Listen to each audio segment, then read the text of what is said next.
Hi everybody, welcome back. So, update time. Over the last few months, we've been doing some changes, some tweaks, we've been doing some testing of different things with the pond to improve what I've got for the fish. Like I keep saying, we're water keepers, not fish keepers. So whatever I do with the pond is usually to do with improving the water quality. Not everything, you know, there has been a number of things that I've done with the pond to improve things like the lighting, the food for the fish. But my primary is to make sure that the water is the best it can be to ensure that these fish have the best environment to thrive in. So we're going to go back and look at some of the things we've been doing recently to update. So we've got the clay, we've got the aquarium. A lot of people have been asking about the frame, so it's time to inspect the frame because the frame's been sitting in the water now for a while. So I want to get the frame out, I want to give it a good clean, I want to make sure that all the welds are still good. You know, this thing's got 70 kilograms of water sitting on it 24/7, so I want to get that out and I want to make sure that's still okay. I introduced a brush system, or a brush, so to say, to the vortex. So I want to just update on how that's going, because that's interesting, what's been happening with that. I want to review clay, the FOC that I was testing weeks back. You know, I've given that a bit of time now, and I want to make sure that I've had enough time to be able to do a wide range of results on that. You know, lots of other people using different products out there that I'm always, I mean, if it doesn't work, then I'll just get something else. You know, I'm not here to promote FOC clay. I don't get paid for whoever sells that. It's just a product that was advised to me, and I said, yeah, great, I'll try it, because nobody else was trying it on the internet. And so there's that I want to look at, because I want to look at things like the water quality.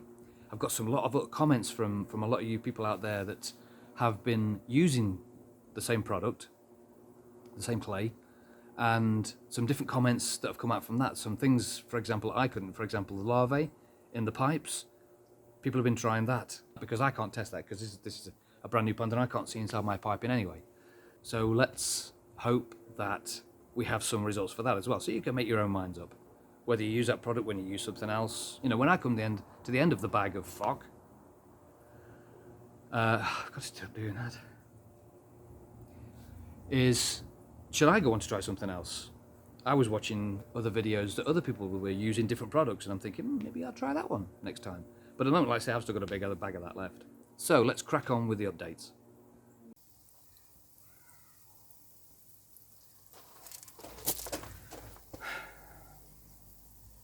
OJ, I need to empty this.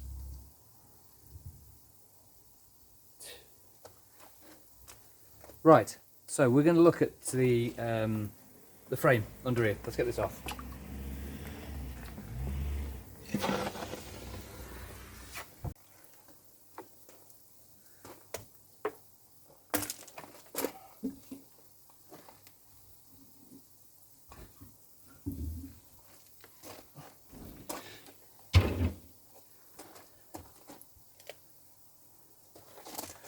Okay, so if you remember right when I put this in, it's the first time you've seen this video, I had to create this frame to be able to put the upside down aquarium on. So I'm going to put this out now, and then we're going to give it a clean, and then we're going to just inspect it. And I'm going to I'm going to try to describe as much as I can how I made it and how it's put together. So okay.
Okay, now I've got the frame a bit cleaner, I can kind of give you a better idea of how it was made.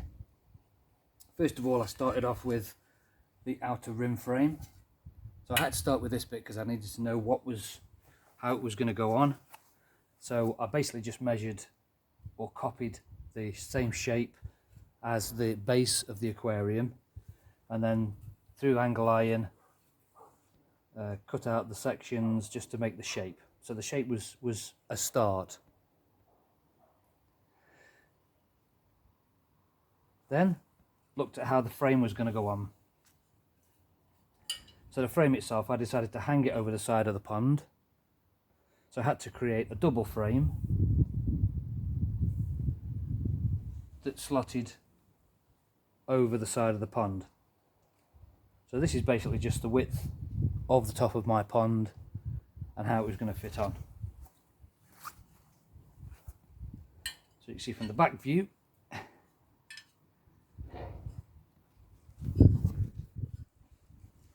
and this bit hangs on the outside of the pond and this on the inside of the pond. Now what I had to be very careful with is that because my pond is fiberglass, I had to make sure that something was protecting the fiberglass with the weight pushing on it. So I got some old inner tubes from a push bike and basically just fitted these to it. So this is the bit that fits against the wall of the pond. The last bit I had to look at was its bracing and how I was going to make sure it didn't just, because this is now all the weight's pushing down on this bit, is that this just didn't fold under. So this was where the side braces came in.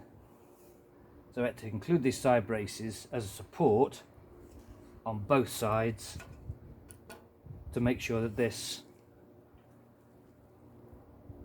had plenty of support and didn't push down once the weight went onto it into the pond. So yeah, I wish really I'd have made a video of me making it, but it's really just a case of getting loads of stainless angle iron, because I tried to use stainless because I didn't want to, I want to put minimum paint on it, because you need to get that expensive stuff that is aqua safe. I think ponds, aquariums, there's lots of places that sell it. It's quite expensive, and I didn't want to have to go and buy a lot of it to paint the whole frame, because a lot of the frame was sitting underwater anyway. The only bit that I had to really try to do was the top bit, which is out of water, so that it blended with the edging and also down the back. So the stuff that's actually in the pond isn't really painted. This is just stainless steel that I maybe blobbed a little bit of paint over the wells just to make sure the wells didn't rust too quickly. And just looking at the, yeah, it's all looking in pretty good shape actually. And like I say, it's not been 12 months it's been in. It's only been sort of like June this year, May, June, maybe May. So it's not been in for ages, but I thought it was now a good opportunity to get it out, let everybody have a look at it, because people were asking how it was made. So I've tried to put as many angles there as I can to show you how it was put together, so that it gives you a better idea. Okay, one thing I had to make sure before it went in the pond is that I went through every edge, everything that was that was going in the pond with my hand, to make sure that if I caught anywhere, then I had to eliminate that bit, because the fish, with the fish swimming up and through this, I had to make sure that anything they touched wasn't going to harm them in any way. So that's really important.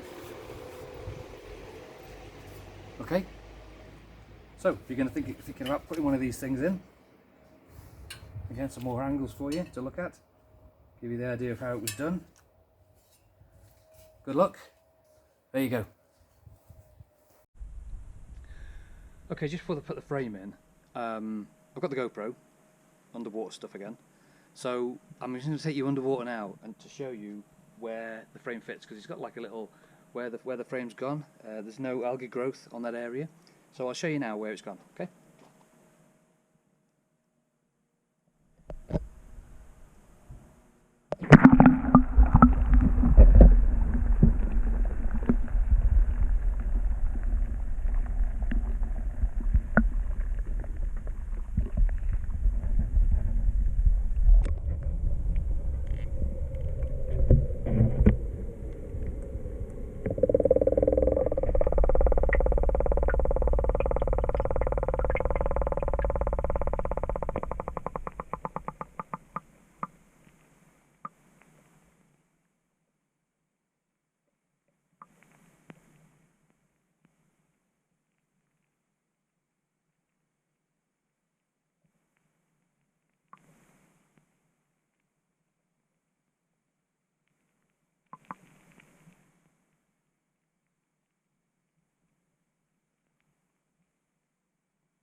Okay, so I'm just going to show you how it fits on, so that again, you know, maybe this is to benefit anybody who wants to have a go at this. So, ready to fit it back on.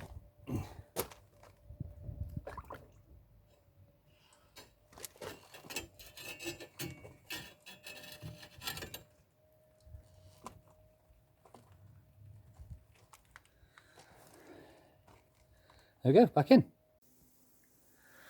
Okay, it's all back in now, but one thing I want to point out is that I'm only going to be using this in the summer months. As we come to sort of October, November time, as the temperatures start dropping, I should be draining this off, cleaning it, putting it in storage, and also taking the frame out and putting the frame in storage. I shan't be using this over winter, because if it freezes, and then it could crack the glass, and also I don't want the frame sitting in the water should any frost come in. It's all, the pond's covered anyway, but yeah, it'll all be taken out and stored over winter. So, clay. This generated a lot of comment, which is great. I've always said comment is good. Every day's a school day. So, yeah, the clay, update on the clay. I put my first lot of clay in, recorded it here, 21st of July was my first lot of clay went in. Since then, seen some bits and pieces that I'll tell you about in a little while. Comment it generated was great. One person that got the product and started using it messaged to say it's not called FOC, it's called Biofactor. Maybe, I don't know, he read it on the side, but yeah, he said it was called Biofactor. That's a bit boring, isn't it? I think FOC is a lot better. But anyway, it is called FOC, it says in the packet. Also, when you buy it online, somebody else was trying to get hold of it, couldn't get over to Penkoi, my supplier. Got it off eBay, a similar price to what I paid for it, and found that it said on their website and a lot of websites that you're supposed to put the weekly dose in that I'm putting in daily. Very interesting. So if you put daily in, I kind of worked out that you'd be putting double the amount that you use of the Mediclay that I was comparing it with, which means your bag would disappear. You'd get about 10 goes and that gone, if that, you know, you get a lot less. So the person who pointed this out to me said, what I'm going to do, I'm going to put it in every day for the first week, and then I'm going to go to weekly. So he's not got back to me since, but he said that's what he was doing. So be interesting to see if he comments on this after he's watched this video. So from those comments, especially from the guy that was saying that he was putting it in, or it said on the packet, put it in daily, I've emailed that company that was selling FOC and asked them the question, have you got this right? I believe it should be weekly, you say it's daily, but they've not got back to me, and that was a week ago. So I don't know. If they do get back to me, I'll let you know. But other than that, they don't go back to me. I spoke to my supplier, and he said, sure, daily, you would be using this specific product if your fish was ill. So if you had some scale problems, if you had sick fish, then you'd be able to use it then. So he said to me, that's what he said to me, and I'm happy with that. So for me personally, I'm using this on a weekly basis only, and I'm going to continue to use it on a weekly basis until the end of the season, and then I'm going to stop. Other comments that everybody's been putting out as well is that they're already using a product, be it the others that I was comparing it to. And let me just point out, I'm not getting any, this isn't a promotion thing I was doing for FOC. I don't get paid for this. It was just something that somebody sort of advised I could use. You know, Steve at Pencoy said, try this. I've been using it for 35 years. So a guy that's got 35 years knowledge, I wasn't going to chuck that information over to one side. So I said, yeah, sure, I will trade. So hence why I used this product. So what has it benefited? What benefits has there been for me? Beneficial bacteria. That was a biggie. Definitely a biggie for me.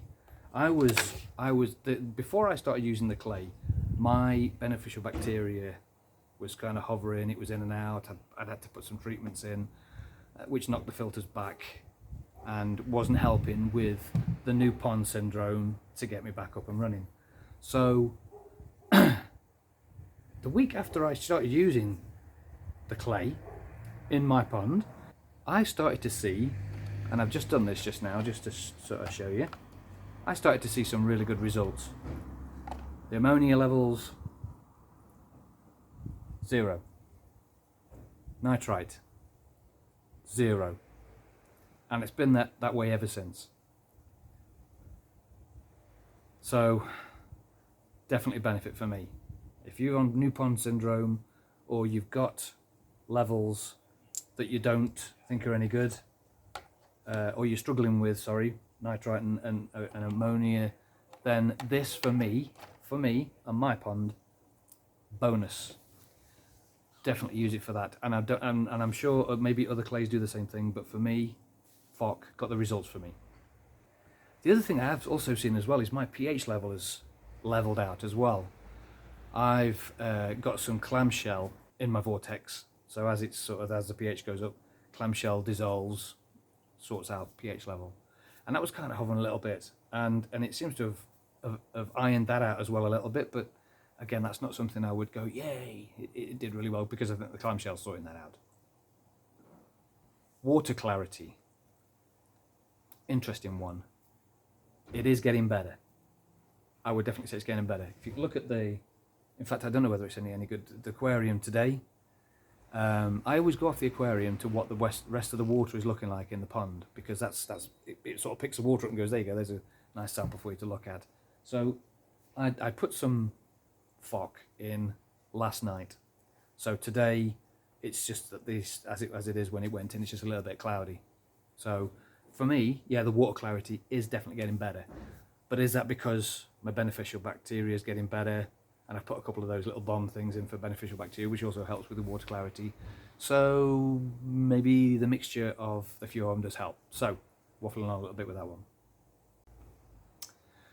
So clay, be it FOC, be it Mediclay, be it whatever product. I'm not here to promote one product. I'm just here to show you the results of me first time putting clay in my pond. Would I still use it? Yes, I would. Am I seeing benefits? Yes, I am. Would I still buy the expensive stuff? Because it outweighed how I'm using it, I'm getting more goes per bag than the stuff I was comparing it with. Now, there's other videos out there of others, and I think I'm going to try others as well. Is FOC the future for me? It is at the moment, because I've still got a lot of it left in a bag. Is it the stuff I'll buy again? Don't know. I maybe want to try something different. So, you know, that's what it is. So clay for me, yes. Update on clay, great. If you've not got it in your pond yet, put it in. Some people think it's a bit of a rip-off. Maybe it is. but I'm seeing benefits from it. Okay, something else I've been keeping an eye on since it went in was a suggestion from the people on the channel. Fantastic. When I was introducing the channel to my filter system, people were saying, why haven't you got a brush, or would it be an idea to put a brush in your vortex? Never thought of that. So I have done, and I've been keeping an eye on it ever since. And yes, I am seeing benefits from it. For example, I'm seeing less of the waste, which isn't all koi poo, to be honest. In fact, I'll see if I can show you.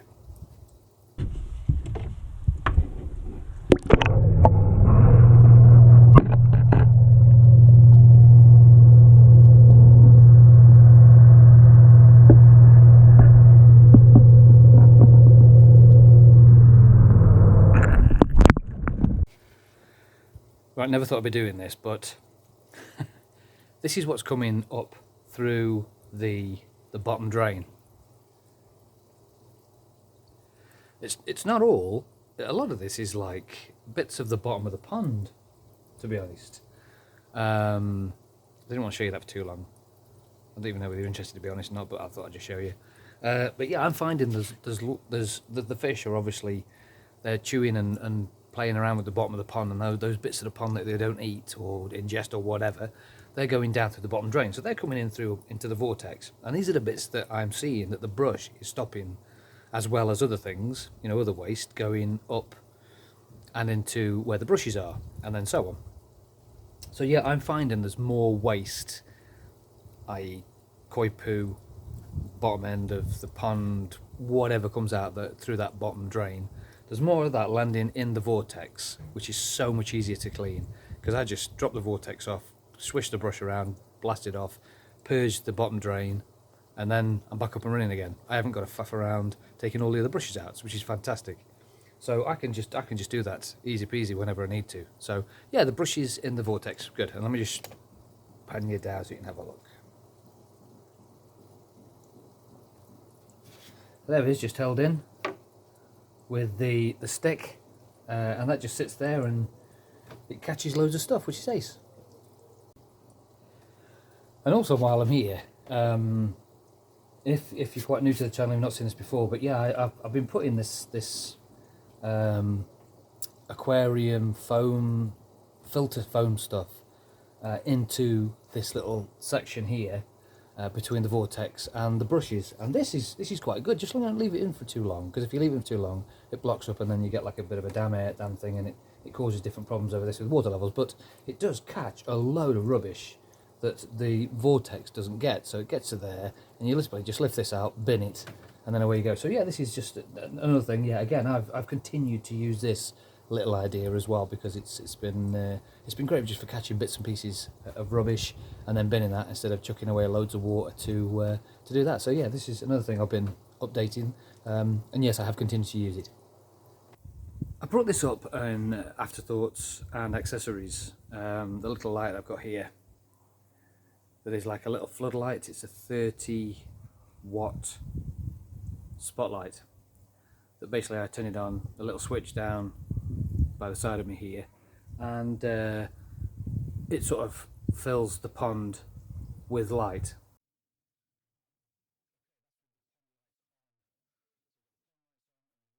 Now then, update on this one. I'm going to be changing that, I think, because there's too much floodlight. I've got everywhere else, or I've got, you've probably seen the pond lights around the outside. I'll post a video up here or here at the end of this video, or the link. I'll put the link somewhere up here for the afterthoughts and accessories video, because there's loads of ideas on there of stuff that I've done. So I'm going to keep the lights around the outside of the pond, but this light here, that light, which is just a little spotlight, I think I'm going to change that, because it's too much of a floodlight. It gives me too much boom. Like the fish go like, oh my god, when you turn it on, which was good at the time. But I'm looking to change that, and I'm going to change it to some little spots. So I'm going to sort of go in from two angles onto a little spotlight. So I'm going to just do a bit of save up a bit of cash, and look at how they're going to get wired in, and then, because I can't impulse buy, I have to test, try, look, try, test again, speak to another 10,000 people, then have a think about doing it. But yeah, I think I'm going to get rid of this spotlight because it's just too much. I want more subtle light that will just cast into the pond and show these guys as they go on. So update on some bits and pieces I was doing, some stuff that I needed to just, people were asking how you're getting on with, how has it worked, how are you continuing to use that, and so on. A lot of the stuff I can continue to use because it's been quite good. There's just a couple of things that I'm going to change, take away, remove, or whatever. I've got the big filter system change coming up. That'll be coming up in winter. And also I've got some pond covering methods that I'll be doing later on towards the end of the year as well. Just to make sure that I'm kind of showing everybody how I cover my pond in case some of the ideas will help others out there. So thanks very much for watching. Again, usual stuff. Somebody pointed out that the subscribe button is over. Oh no, it's there. Subscribe button's there. Left hand, Andy. Yeah, sorry. I know you told me. Left hand, subscribe. Click the like button, please. Ding the bell. If you want to share these videos as well, fantastic. Go ahead and share away. Thanks very much for watching. This was Koi Pond Lifestyle. Thank you.